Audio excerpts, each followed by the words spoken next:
So Epic, the people who make Unreal and Fortnite and things like that, gave a internship conference yesterday, and I couldn't make it. I was in class, but some of my students were able to attend it and posted some notes on the conference. And it's kind of funny because the person who gave it was actually the person that I talked to like a year or two ago at EA doing the same thing, and I was like, "Wait, what?" Apparently, she moved. And a question that I get a lot when teaching game development is like, how do you get a game job, a game development job, right? And the way that I got into the industry was I actually tried selling something that I'd written to the company that was doing virtual reality game development. I wrote a VR AI toolbox essentially in C++, and there was a local company that was making VR games, and I went to them like, hey, how would you like to buy my stuff? I'll sell it to you for a couple $1,000s. And they said, how would you like to work for us? And I'm like, that would be even better. Cool, thank you very much. And so I guess this is way before there was a marketplace, but the equivalent nowadays would be like you can make some assets and put them up on the marketplace, and then bridges. My students love bridges. Um, if you do a cool job doing that, then your name gets out there, and people might want to hire you and things like that. So one and you can actually make a career in game development just selling assets. It's actually quite common. So you don't actually have to go the whole mile and make like a game from start to finish. Like I mean, like think about it. Like if you try to do like one of these major AAA titles from scratch by yourself, like you can't. There's just not enough humanly possible time in the world to do a game of that magnitude and scope from yourself, which is why indie games tend to be a lot smaller. But indie games also sell for a lot less, and you have trouble marketing them and things like that. So yeah, sure. One way you can get into the industry is you can make your own game start to finish and put it up on the Epic Game Store or Steam or something like that, and hope that people notice it and it explodes, kind of like you know Braid or one of these games. Have any of you guys played Braid? Braid. Boop, boop, boop, let's see if we can find it over here. So Braid is very much an indie game, but also a very awesome indie game. Has a great story. It's a side scroller. Looks like Mario Brothers, but has this really interesting mechanic that when you walk forward, time goes forward, and when you walk backwards, time goes backwards. So that's it. That's Braid in a nutshell. And you can beat the whole game in like I don't know, 10 hours or something like that. But it's sold for like I don't know, maybe $20 at launch, $25 at launch. It's still selling for $15 now, despite it being out for 13 years. So that's one way. One way you can do it is you can make an indie game and release it, and hopefully people notice it, but probably they won't because marketing is really hard, and 90% of indie games just don't go anywhere. They don't even make like 10 sales. So another way you can do is to do assets, and so doing an asset allows you to make money just without having to finish a whole game. If you're developing your indie game, you've got something really cool like that time rewind mechanic or something. You can pull that out of your game and sell it on an asset store for $20 or $100, whatever you think people will pay for it. And then you can actually just sit there and monetize your game development hobby without needing to actually ever finish a game. So that's a quite doable career path. And then, of course, if you become famous for making cool assets, then again, you can probably work your way into a job. A third way you can do it is by doing internships. So, like I said, Epic had their internship festival, I don't know what they call it, yesterday.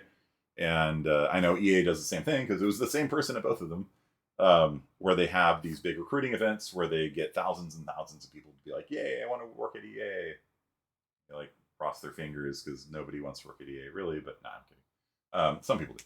But a lot of people just want to work there, get their foot in the door, get a job at Epic or EA, and have their name on some AAA titles. Then once you're into the industry, it's a lot easier to get a job in the industry. Like the hardest step in getting a game development job is the first one, right? And then after that, like once you're known, especially if you go to events, like if you go to GDC, the Game Developers Conference, which if you guys are actually serious about this, highly recommend doing. It's not that far away. It's in San Francisco, Moscone Center when it's not closed due to COVID. The school will even, like our school has actually paid for students to go there before. So that could be a fun ACM activity, Ramirez. Maybe if you want to get a group of students together, do a field trip, San Francisco, March 20th, 24th. The student badges are not expensive. I've actually paid for students to go out of my own pocket before. It's like $50 or something, or $75 if you're a student. Group discounts. Where's the price? And passes and prices. Now the trouble with a student pass is that you're not actually allowed to go into large parts of the conference, and they don't even have the student one up here. A lot of times I just buy the expo pass because yikes, that's a lot of money if you're paying for it yourself. If the school pays for me, I'm more than happy to spend their money. But if you just have an expo pass, and if you're a student, you have an expo pass, but I think it's like half price or like even less than half price. You're not able to go to the different sessions where like game developers are giving talks and things like that. Although, to be fair, me and a bunch of students, we did just walk in and nobody stopped us. And so we did listen to a number of talks from famous game developers on how they did their stuff. Let's see if they have beta games Friday only expo. I wonder if they got rid of the student passes. No, I'll look into it. But yeah, the student passes used to be like $50 or $70, something like that. And they also have special like student game dev organization meetups and things like that. And one of the great ways of using GDC as a way of breaking into the industry is you get to actually talk to people, right? Like real people with like faces and not just like email addresses, right? Because like when you send an email to somebody at Epic saying like, hey, my name is Bill, I want to work for you. They go, okay, cool, whatever, and they delete it, right? But when you're like, I attended a number of Epic's talks, and one of them was on, I think, K-12 education and using Unreal Engine and stuff like that. And afterwards, I went up to the guy. I'm like, hey, I teach using Unreal Engine in my computer science classes and game development classes, and he's like, oh, cool, and he was like asking me questions, and I was talking to him questions, and he gave me his business card, and that sort of networking is the kind of thing that like helps get you jobs, right? Because you know them and they know you, and they're like, oh, that's a cool dude, he's doing cool stuff, and if you're ever like, hey, are you guys hiring for the education department, like, he might be like, oh, I remember that guy, yeah, let's take a look at your resume, and stuff like that. So these kinds of events are really kind of the lifeblood of the game development industry. There's GDC, and then there's E3, which is kind of a ghost. That's like what it used to be. So E3, yeah. Let's see, where is it's yeah. Let's just pretend E3 doesn't exist. And then there is a SIGGRAPH that I used to go to every other year. And so SIGGRAPH every other year is in Los Angeles, and then every other year it's someplace abroad. So I'd go when it was in Los Angeles because it's a lot less of a drive than like New Orleans or something like that. So this one is where? The big question is, where are you? It's a virtual conference. Okay. Or is it? Plan to attend. Could you just tell me where it is? Vancouver. Okay, there it is. So it's in Vancouver this year. So that means it'll probably be in LA next year, if they're still following that pattern. I haven't been there in a while. So let's see here. Let's see if the 2023 site's available. Nope. So nope. Okay. So SIGGRAPH is part of the ACM, which is our local computer science club, right, Samantha? ACM, the Association for Computing Machinery. They have different societies, groups, organizations within it for different interest groups. And so they're called special interest groups, SIG. So I'm in SIG-C.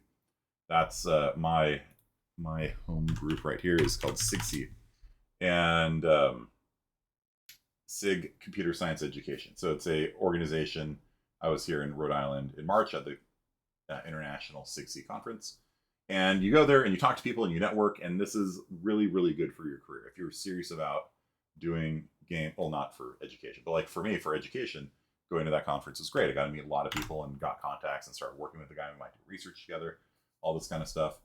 SIGGRAPH is the special interest group for graphics, and some of the most fundamental papers in graphics have been published as part of the proceedings of the SIGGRAPH conference. And look, they're hiring. You can go to the job fair and get a job. You know what I mean? So E3, like, I don't know if I could recommend E3 anymore. It used to be like a industry only event and a press only event, and it was really funny. So like, I was seeing the registering, like these people were all coming in like, oh, I want to register for E3, and they're like, you can't, you're not a member of industry. And I was like, well, you don't actually have to be a member of industry. All you have to do is have a business license. And so you could like be like a McDonald's franchise owner and be like, here's my business license. They're like, welcome to E3.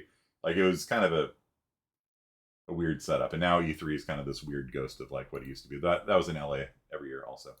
So GDC is in San Francisco. SIGGRAPH is in LA every other year, or at least it used to be. And then E3 is also in LA. And so basically the game development industry would go to these events every year, and you get to talk to people. I met and talked with the guy who made Team Fortress, Robin Walker, personal hero of mine, and he was showing me what he was working on. I'm like, hey, I made a mod of the original Team Fortress called Custom Team Fortress. He's like, oh yeah, I've heard of that, I think. I'm like, wow, he kind of heard of it. Nice. I'm so, yeah. And so that's another way into the industry, right? And to be fair, like if you're just like a random person looking for a random job, probably, I don't know, like at the Blizzard booth, there were just tons of people like wanting to like, I want to work for you, and they're like, go to the webpage, but like it's more in like the more casual encounters. Like I said, like when I was like I attended a talk by Epic, and then afterwards I just talked to the guy that gave the talk, and we had a good conversation for like 20 or 30 minutes, and exchange business cards afterwards and things like that. And that's the kind of interaction that can get you a job, right? So yeah, GDC. Samantha, remind me. Let's put it on the ACM agenda for the next meeting, and we'll see if we can get the school to pay for like a group of us to go to GDC for a day or something like that. That would be kind of cool. All right. So these internship events are like they're a thing, right? I don't think your odds of getting an internship through them are particularly good. Like when I talked to Melissa Weifel, the woman that ran the EA one, at least I didn't talk to her about this one. The ratio was something like 20 or 30 applications per open position, something like that, maybe worse. So your odds of getting an internship through it are not good, but at the same time, they're better than zero. So, it's one of those things like put your resume together, take this class, do some cool projects, have something that you can like screenshot and show that looks really impressive, and that boosts your thing. So your chances of getting it. And especially if you like find location, let's say country US, jobs in California, San Francisco, why not? And so Android engineer, creative team engineering,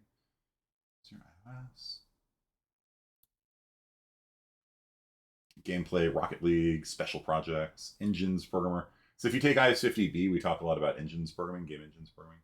So that could, especially if you take that class and do something cool with it, like there's not a lot of people that have taken a game engines programming class. You know what I mean?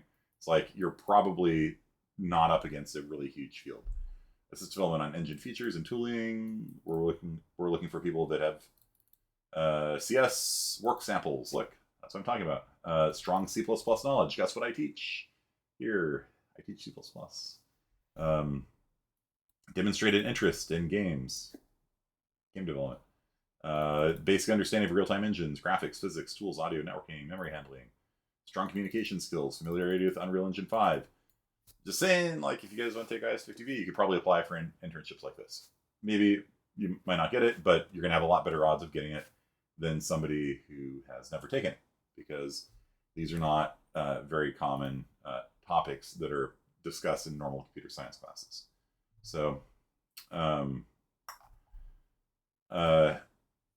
you know, basically my attitude towards these sorts of things is you have to think of it like pulling a slot machine, right?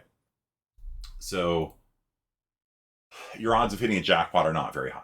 You know what I mean? Like, they're not. Like, there's a lot of people that want to work for them, you know? But if you don't pull on that slot machine arm, you don't win, right? And the good news is it doesn't cost any money. So the only cost that it takes you to get a play on the slot machine is a little bit of your time. You know, put together a resume, put together some nice screenshots of your projects and things like that, so people can look at it and be like, "Oh, that looks really cool." You know, I want to at least call this person in so they can tell me more about it. You know, list. You know, I coded Doom from scratch in 2 hours. You know, what, really? You know, in the terminal, what? You know, and you want to have things on your resume that at least they'll be like, "Oh, that's really cool looking." You know, and they want to call you in, and you know, you get to that next step in the process.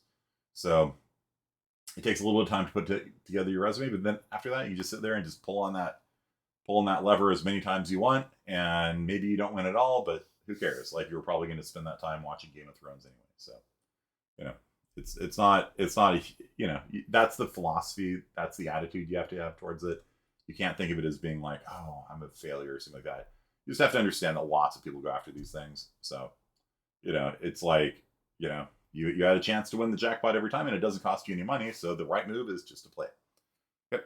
I made Smash Bros, but it's an FPS, and then Nintendo went after me, but I escaped. That's funny. Make that into a video game with like Nintendo's lawyers trying to chase you down for modding Mario Kart. They don't tell you how much they pay. Competitive pay, whatever that means. So, what excites us? Student showcase. Okay. Attend developer conferences. Yeah, there you go. Such as GDC. If you're not able to participate, watch the talks afterwards. Yeah, and learn UE5. You guys are doing really well with it. Like I said, this class, you guys have been really knocking it out of the park. And then make some projects of your own. Yeah, just shot off, but right here, networking. Join student clubs. Samantha, game development club. What? So there's actually, I think student chapters of the IGDA. I think I've talked to them about this before, actually. I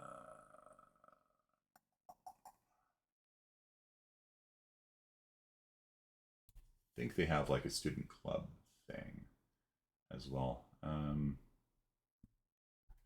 Student membership. There you go. Yeah. So that's the thing. And so I've actually talked to these people before at GDC. You know, they had a booth and they're like, "Oh, you're an educator? Have you heard about the IGDA?" I'm like, "Tell me about it." You know. So again, that's the kind of thing that is a great way of getting your foot in the door. Well, no, we don't. Well, we used to have a game development club on campus. That was prior to the pandemic.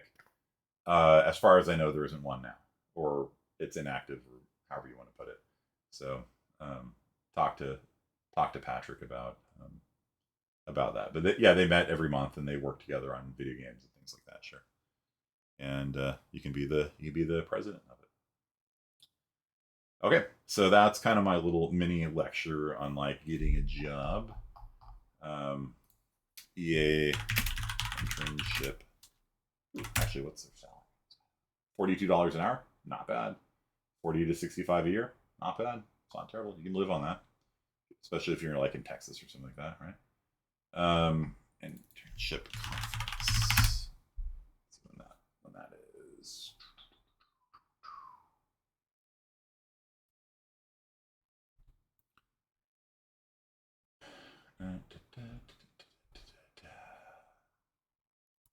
They're hiring. They don't have anything since last year, so